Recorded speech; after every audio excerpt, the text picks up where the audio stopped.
We always want to start with, how are your workers doing? How are your members? Well, a lot of them are laid off. We have people still working every day on the front lines. They don't have the equipment they need to keep them safe.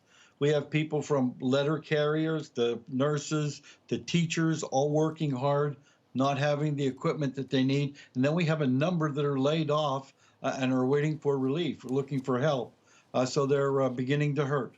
So do you have any sense from your point of view, I know you've covered this legislation carefully, I'm sure you had a lot of input into it, how much assistance will be given by this legislation that's supposed to be enacted today? Well, first of all, on its own, this bill is not going to be enough to revitalize our economy or keep our people safe as the pandemic expands, but it is a step in the right direction. Congress has to focus on what I would call the 4 Ps. First of all, they have to focus on protecting workers on the front line so they can stay on the front line and keep this pandemic contained and keep the economy moving somewhat.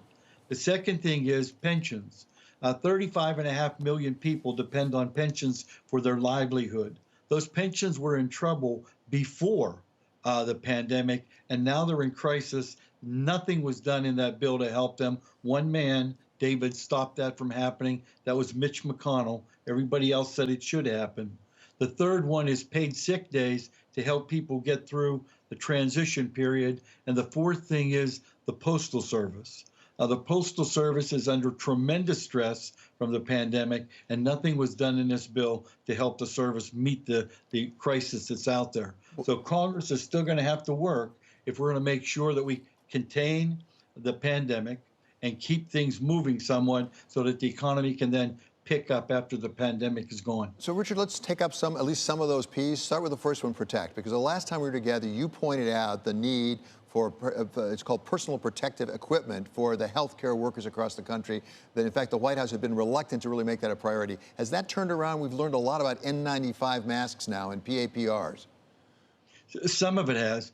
Some of it has because the labor movement has been locating and accumulating that equipment and getting it out to nurses. But there's still shortages everywhere. We still have nurses making masks, doctors still using the same mask for a whole week. If you go, the president should enact the Defense Act and get it into movement. He did it, but then he hasn't used it.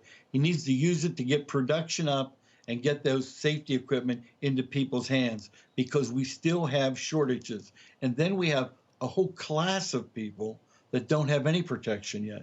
A letter carrier, a grocery worker, food workers that are out there every day coming in contact with the general public. No protection, no standard for them. We asked for a standard to be passed. They didn't do it. We asked for additional OSHA inspectors. OSHA, by the way, David, has the fewest number of inspectors and healthcare specialists in its history. We need more of them, and nothing was done in this act to provide more of them so that they could help workers on the job stay on the job, so that they don't succumb to the pandemic themselves and then be not only not on the job, but then need care of themselves.